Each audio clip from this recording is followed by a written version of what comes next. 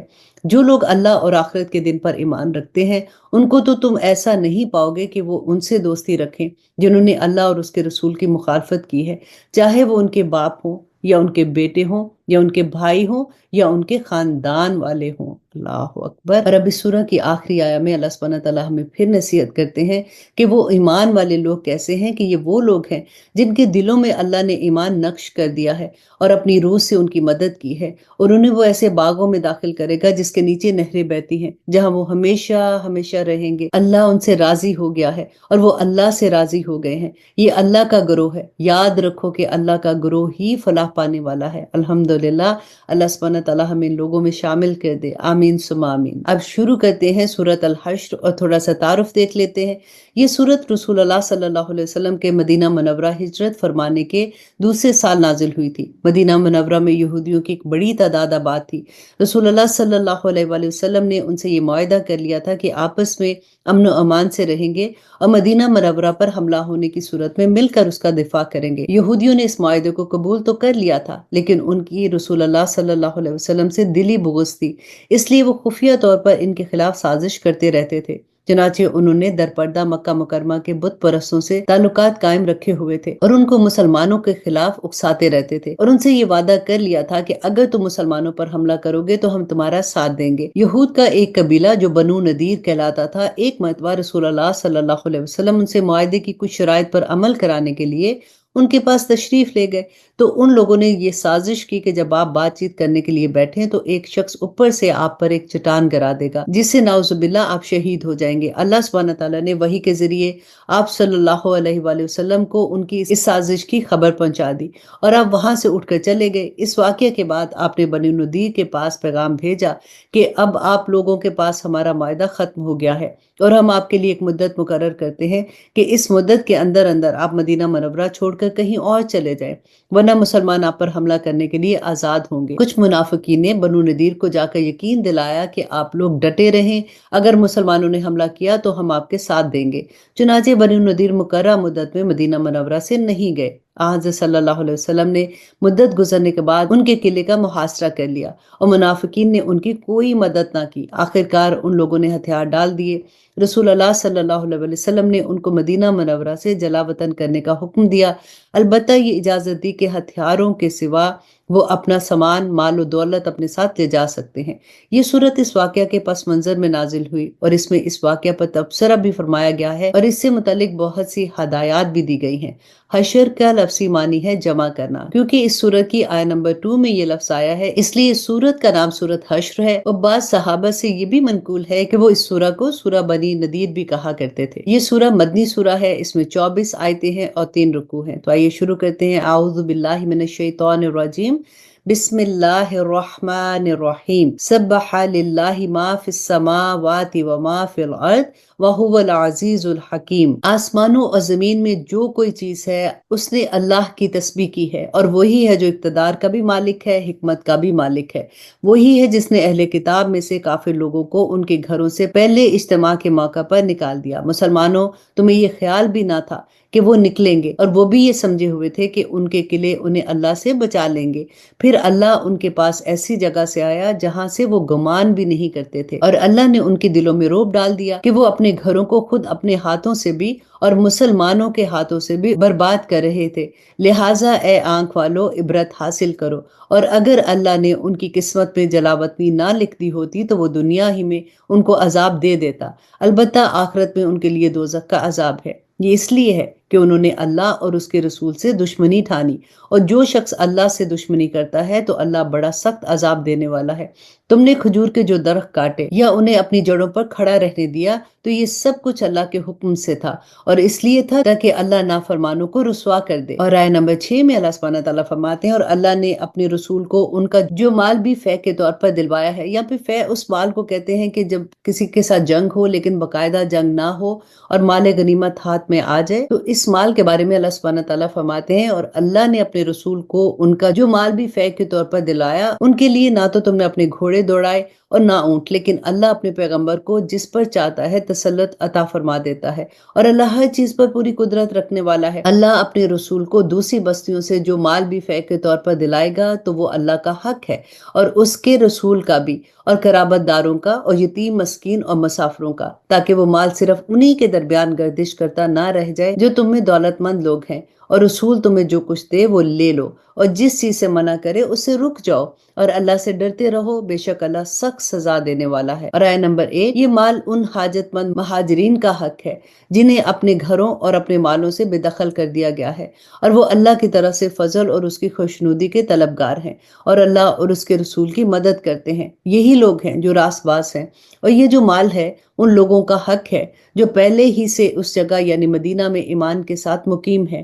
جو کوئی ان کے پاس ہجرت کر کے آتا ہے یہ اسے محبت کرتے ہیں، اور جو کچھ ان مہاجرین کو دیا جاتا ہے وہ اپنے سینوں میں اس کی کوئی خواہش محسوس نہیں کرتے، اور ان کو اپنے اوپر ترجیح دیتے ہیں چاہے ان پر تنگ دستی کی حالت گزر رہی ہو۔ اور اللہ سبحانہ تعالیٰ فرماتے ہیں، اور جو لوگ اپنی طبیعت کے بخل سے محفوظ ہو جائیں وہی لوگ فلاح پانے والے ہیں۔ اور آیت نمبر 10، یہ مال ان لوگوں کا بھی حق ہے جو ان مہاجرین اور انصار کے بعد آئے ہیں، وہ یہ کہتے ہیں کہ ہمارے پروردگار ہمیں بھی مغفرت فرمائیے، اور ہمارے ان بھائیوں کو بھی جو ہم سے پہلے ایمان لا چکے ہیں، اور ہمارے دلوں میں ایمان لانے والوں کے لیے کوئی بغض نہ رکھیے۔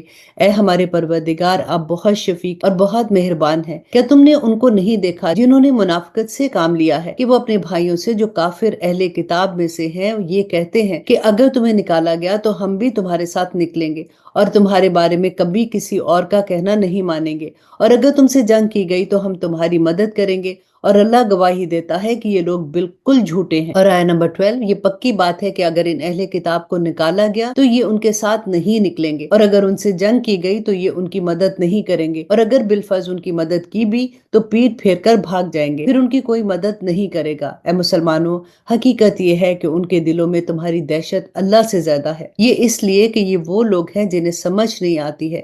یہ سب لوگ اکٹھے ہو کر بھی تم سے جنگ نہیں کر پائیں گے مگر ایسی بستیوں میں جو قلعوں میں محفوظ ہیں، یا پھر دیواروں کے پیچھے چھپ کر۔ ان کی آپس کی مخالفتیں بہت سخت ہیں، تم انہیں اکٹھا سمجھتے ہو، حالانکہ ان کے دل پھٹے پڑے ہیں۔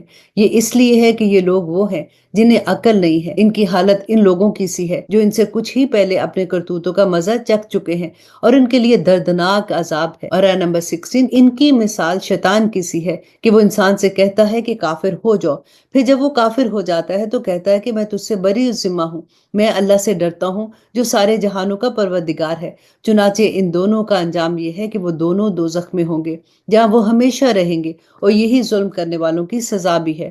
یا ایمان والو، اللہ سے ڈرو، اور ہر شخص یہ دیکھے کہ اس نے کل کے لیے آگے کیا بھیجا ہے، اور اللہ سے ڈرو، یقین رکھو کہ جو کچھ تم کرتے ہو اللہ اس سے پوری طرح باخبر ہے، اور تم ان جیسے نہ ہو جانا جو اللہ کو بھول بیٹھے ہیں، تو اللہ نے بھی انہیں خود اپنے آپ سے غافل کر دیا ہے، وہی لوگ ہیں جو نافرمان ہیں۔ اور آیت نمبر 20 میں اللہ سبحانہ تعالیٰ فرماتے ہیں کہ جنت والے اور دوزخ والے برابر نہیں ہو سکتے، جنت والے ہی وہ ہے جو کامیاب ہیں۔ اگر ہم نے یہ قرآن کسی پہاڑ پر اتارا ہوتا تو تم اسے دیکھتے کہ وہ اللہ کے روب سے جھکا پڑتا ہے اور پھٹا پڑتا ہے، اور ہم یہ مثال لوگوں کے سامنے اس لیے بیان کرتے ہیں تاکہ وہ غور و فکر سے کام لے۔ وہ اللہ تو وہی ہے جس کے سوا کوئی معبود نہیں ہے، وہ چھپی اور کھلی ہر بات کو جاننے والا ہے، وہی ہے جو سب پر مہربان ہے، بہت مہربان ہے۔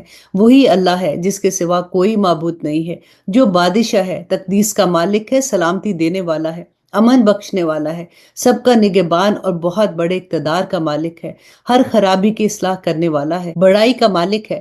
پاک ہے وہ اللہ اس شرک سے جو یہ لوگ کرتے ہیں۔ اللہ تو وہ ہے جو پیدا کرنے والا ہے، وجود میں لانے والا ہے، صورت بنانے والا ہے، اسی کے سب اچھے نام ہیں۔ آسمان و زمین میں جتنی چیزیں ہیں وہ سب اس کی تسبیح کرتی ہیں، اور وہی ہے جو اقتدار کا مالک ہے اور حکمت کا بھی مالک۔ الحمدللہ، یہاں پہ ہماری سورۃ الحشر ختم ہوتی ہے۔ اب دیکھیے، آپ لوگوں نے اسماء الحسنی یاد کیے ہیں نا، اسی سورہ میں آپ دیکھیے کہ اللہ سبحانہ تعالیٰ کے کتنے پیارے ناموں کا ذکر ہے کہ الرحمن الرحیم، المالک القدوس السلام، المؤمن المحیمن العزیز الجبار المتکبر، الخالق الباری المصور۔ بہت پیارے نام ہیں، اور اب دیکھیے we feel so proud کہ الحمدللہ ہم لوگوں نے تو اللہ سبحانہ تعالیٰ کے 99 نام یاد کر لیے ہیں، اور جب ہم ان کے واسطے سے اللہ سبحانہ تعالیٰ سے دعا مانگیں گے تو اللہ سبحانہ تعالیٰ ہماری دعائیں ضرور قبول کریں گے۔ آمین ثم آمین۔ اور اب شروع کرتے ہیں سورۃ ممتحنہ۔ تھوڑا سا تعارف دیکھ لیتے ہیں کہ یہ سورہ صلح حدیبیہ اور فتح مکہ کے درمیانی عرصے میں نازل ہوئی۔ ان دونوں واقعات کی تفصیل پیچھے سورۃ فتح کے تعارف میں گزر چکی ہے۔ اس سورت کے بنیادی موضوع دو ہیں، ایک یہ کہ صلح حدیبیہ کی شرائط میں سے جو بات طے کی گئی تھی کہ اگر مکہ مکرمہ سے کوئی شخص مسلمان ہو کر مدینہ آتا ہے تو مسلمانوں سے واپس بھیجنے کے پابند ہوں گے۔ اس کا اطلاق مسلمان ہو کر آنے والی عورت پر نہیں ہوگا، اور اگر کوئی عورت مسلمان ہو کر آئے گی تو رسول اللہ صلی اللہ علیہ وسلم اس کا جائزہ لے کر دیکھیں گے کہ کیا واقعی وہ مسلمان ہو کر آئی ہے یا آنے کا مقصد کچھ اور ہے۔ اگر اس کے جائزے سے یہ بات ثابت ہو کہ وہ واقعی مسلمان ہو کر آئی ہے تو پھر اسے واپس نہیں بھیجا جائے گا۔ اس صورت میں اگر وہ شادی شدہ ہو اور اس کا شوہر مکہ مکرمہ میں رہ گیا ہو تو اس کے نکاح اور مہر وغیرہ کے متعلق کیا احکامات ہوں گے وہ بھی اس صورت میں بیان فرمائے ہیں۔ اور جن مسلمانوں کے نکاح میں ابھی تک بت پرست عورتیں تھیں، ان کے بارے میں بھی یہ حکم دیا گیا ہے کہ اب ان کے ساتھ نکاح نہیں رہ سکتا۔ چنانچہ اس صورت میں رسول اللہ صلی اللہ علیہ وسلم کو ان عورتوں کا امتحان یا جائزہ لینے کا حکم دیا گیا تھا، اس لیے اس صورت کا نام ممتحنہ ہے، یعنی امتحان لینے والی۔ صورت کا دوسرا موضوع جو بالکل شروع میں بیان ہے وہ یہ ہے کہ مسلمانوں کے لیے غیر مسلموں سے کس قسم کے تعلق رکھنا جائز ہے اور کس قسم کے ناجائز ہے۔ چنانچہ سورت کو اس حکم سے شروع فرمایا گیا ہے کہ مسلمانوں کو دشمنوں سے خصوصی دوستی نہیں رکھنی چاہیے۔ ان آیتوں کے نزول کا پس منظر یہ تھا کہ سورت فتح کے تعارف میں یہ بات واضح ہو چکی کہ صلح حدیبیہ کے معاملے کو مکہ مکرمہ کے کافروں نے 2 سال کے اندر اندر ہی توڑ دیا تھا، اور رسول اللہ صلی اللہ علیہ وسلم نے قریش کے لوگوں پر واضح فرما دیا تھا کہ اب وہ معاہدہ باقی نہیں رہا۔ اس کے بعد آپ نے مکہ مکرمہ کے کفار پر ایک فیصلہ کن حملہ کرنے کی تیاری شروع فرما دی تھی، لیکن سادی کوشش یہ تھی کہ قریش کے لوگوں کو آپ کی تیاری کا علم نہ ہو۔ اسی دوران سارا نام کی ایک عورت جو گا بجا کر پیسے کماتی تھی، مکہ مکرمہ سے مدینہ منورہ تشریف لائی اور اس نے بتایا کہ وہ مسلمان ہو کر نہیں آئی بلکہ وہ شدید غربت میں مبتلا ہے، کیونکہ جنگ بدر کے بعد قریش مکہ کے عیش و عشرت کی محفلیں ویران ہو چکی ہیں، اب کوئی اسے گانے بجانے کے لیے نہیں بلاتا، اس لیے مالی امداد حاصل کرنے کے لیے آئی ہے۔ رسول اللہ صلی اللہ علیہ وسلم نے بنو عبد المطلب کو اس کی مدد کرنے کی ترغیب دی اور اس کو کچھ نقدی اور کچھ کپڑے دے کر رخصت کیا۔ دوسری طرف مہاجر صحابہ کرام میں حضرت حاتب رضی اللہ عنہ ایک ایسے بزرگ تھے جو اصل میں یمن کے باشندے تھے اور مکہ مکرمہ آ کر بس گئے تھے۔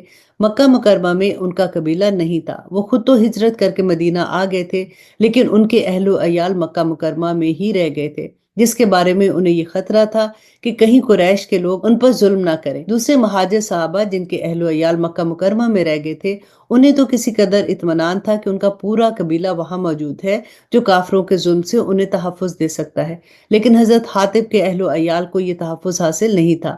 جب سارا نامی عورت مکہ مکرمہ واپس آنے لگی تو ان کے دل میں یہ خیال پیدا ہوا کہ اگر میں قریش کے لوگوں کو خفیہ طور پر ایک خط میں یہ اطلاع دے دوں کہ رسول اللہ صلی اللہ علیہ وسلم ان سے حملے کی تیاری کر رہے ہیں، تو اس سے رسول اللہ صلی اللہ علیہ وسلم کا تو کوئی نقصان نہیں ہوگا، کیونکہ اللہ سبحانہ تعالیٰ نے آپ سے مکہ مکرمہ کی فتح کا وعدہ فرما دیا ہے، لیکن میری طرف سے قریش پر ایک احسان ہوگا اور اس احسان کی وجہ سے وہ میرے اہل و عیال کے ساتھ نرمی کا معاملہ کریں گے۔ چنانچہ انہوں نے ایک خط لکھ کر سارا کے حوالے کر دیا کہ وہ قریش کے سرداروں کو جا کر پہنچا دے۔ ادھر اللہ سبحانہ تعالیٰ نے وحی کے ذریعے رسول اللہ صلی اللہ علیہ وسلم کو اطلاع دے دی کہ سارا ایک خفیہ خط لے کر گئی ہے۔ ابھی وہ کچھ ہی دور گئی تھی کہ رسول اللہ صلی اللہ علیہ وسلم نے حضرت علی، حضرت زبیر کو اس مہم پر روانہ فرمایا کہ وہ اس عورت کے پیچھا کر کے اس سے وہ خط برآمد کرے اور یہاں واپس لے آئیں۔ یہ حضرات گئے اور انہوں نے وہ خط برآمد کر لیا۔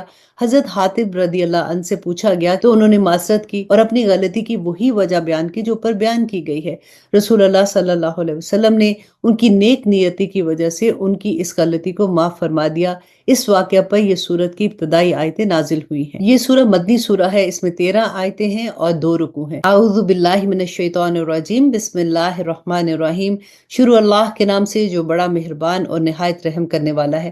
اے ایمان والو، اگر تم میرے راستے میں جہاد کرنے کی خاطر اور میری خوشنودی حاصل کرنے کے لیے گھروں سے نکلے ہو تو میرے دشمنوں اور اپنے دشمنوں کو ایسا دوست مت بناؤ کہ ان کو محبت کے پیغام بھیجنے لگو، حالانکہ تمہارے پاس جو حق آیا ہے انہوں نے اس کو اتنا جھٹلایا ہے کہ وہ رسول کو بھی اور تمہیں بھی صرف اس وجہ سے مکہ سے باہر نکالتے رہے ہیں کہ تم اپنے پروردگار اللہ پر ایمان لائے ہو۔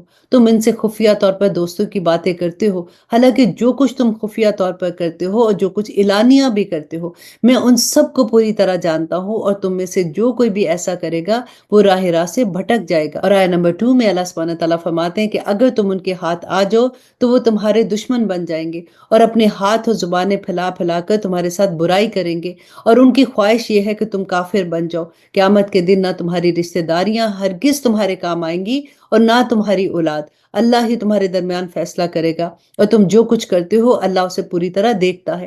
تمہارے لیے ابراہیم اور اس کے ساتھیوں میں بہترین نمونہ ہے، جب انہوں نے اپنی قوم سے کہا کہ ہمارا تم سے اور اللہ کے سوا تم جن جن کی عبادت کرتے ہو ان سے کوئی تعلق نہیں ہے، ہم تمہارے عقائد کے منکر ہیں اور ہمارے اور تمہارے درمیان ہمیشہ ہمیشہ کے لیے دشمنی اور بغض پیدا ہو گیا ہے جب تک تم صرف اللہ پر ایمان نہ لاؤ۔